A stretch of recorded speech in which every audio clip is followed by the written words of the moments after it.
Hello students, today we will discuss about history chapter 4, the Mughal Empire. This is our video 1 on this chapter. In this chapter we will discuss how the Mughal people created an empire, and from the later half of the 16th century they expanded their kingdom from Agra and Delhi until in the 17th century they controlled nearly all the subcontinents. Now, today's topic is who were called the Mughals or who were the Mughals. We will discuss about it. Who were those? The Mughals were descendant of two great lineages of rulers. Descendant means someone who is related to a group of people. The meaning of descendant is someone who is related to a group of people who lived in the past. This is the meaning of descendant. And lineage means it's a series of family. The meaning of lineage is it's a series of family that somebody comes from originally. This is lineage or a line of descent. This is also the meaning of lineage. Who were Mughals? The Mughals were descendant of two great lineages of rulers. From their mother's side, they were descendant of Genghis Khan. From their mother's side, they were descendant of Genghis Khan. Genghis Khan, who was the ruler of Mongol tribe, China and Central Asia also, and from their father's side, they were the successor of Timur, who died in 1404. He was the ruler of Iran, Iraq, and modern day Turkey. And Mughal people, they did not like to be called Mongol or Mughal. These Mughals, they did not like to be called Mughal or Mongol. What was the reason? Because in Genghis Khan's memory, his memory was related or associated with the massacre of many people.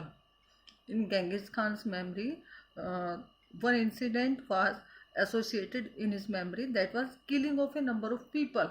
He always remembered this incident, and it was also linked with Uzbeks. Who were Uzbeks? Uzbeks were the Mongol. They were the Mongol competitor. That's why they did not like to be called Mongol or Mughal. And on the other hand, they were proud of their Timurid ancestry. They always felt proud of the Timurid ancestry. What was the reason? Because their great ancestor had captured Delhi in 1398. That's why they felt proud in their Timurid ancestry. That was the reason. Now, next topic is Mughals military campaign. How did the Mughal people started their military campaign? We will discuss about it.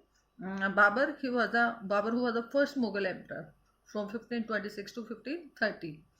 Babur, who was the first Mughal emperor, he succeeded to the throne of Fargana in 1494. He succeeded to the throne of Fargana in 1494. At the time, he was only 12 years old. But after some time, he was forced to leave his ancestral throne. He was compelled to leave that throne due to attack of another Mongol group, and that was the group of Uzbeks. That's why he had to leave his throne. After years of wandering, he captured Kabul in 1504, and in 1526 he defeated the Sultan of Delhi. He was Ibrahim Lodi. In 1526, Babur defeated Ibrahim Lodi. Now the next topic is Mughals tradition of succession. We will discuss about it. Tradition of succession. What was the tradition of succession? Mughal tradition of succession. The Mughal did not believe in the rule of primogeniture. There were two rules. First was primogeniture. Second was copercinary. In primogeniture rule, the Mughal people did not believe in this rule, primogeniture. What is primogeniture? In this type of rule, the eldest son inherits his father's property or estate. The meaning of estate is property. In this rule, primogeniture, the eldest son, he inherits his father's property. And but they did not like this rule because the eldest son will get all the property. They followed the rule of or the custom of copercinary. What happens in copercinary? This is a division of inheritance among all the sons. In this type of rule or tradition or custom, all the sons are given equal property. This is the rule of copercinary. These Mughal people, they like this division. They like this division of inheritance, copercinary. Now, And that was about the Mughal tradition of succession. There were two customs or the two rules. First was primogeniture, second was corpuscenary. In primogeniture rule, the elder son get all the property of his father, and in corpuscenary, the property is divided among all the sons equally. This is called the rule of corpuscenary. Now we will discuss about mansabdars and jagirs. Mansab means a rank. The meaning of mansab is rank. The meaning of mansabdar is the person who hold that rank is called mansabdar. Mansab means a rank and mansabdar means the person who hold that rank is called mansabdar. The term mansabdar, it refers to a person or individual who holds a rank or a mansab. He is called mansabdar.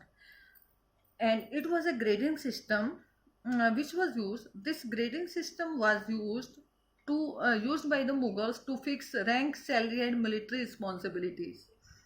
This this Mansabdar system, or it was used by the Mughals to fix the rank, the salary, and the military responsibilities. And rank and salary were determined by a numerical value. That numerical value was called jet. The rank and salary were determined by a numerical value, and the name of that numerical value was called jet. The higher the jet, the more prestigious or the most respectable was the noble's position in the court, and larger his salary will be. And the Mansabdar's military responsibilities required him to maintain a particular number of sevar or cavalrymen, and the Mansabdar brought the cavalrymen for the review also. Sometimes their horses were branded and they received the money to pay them as salary. Once again, I will tell you what is Mansab. The meaning of Mansab is rank. Mansabdar means the person who holds that rank is called Mansabdar. And these were used by the Mughal people.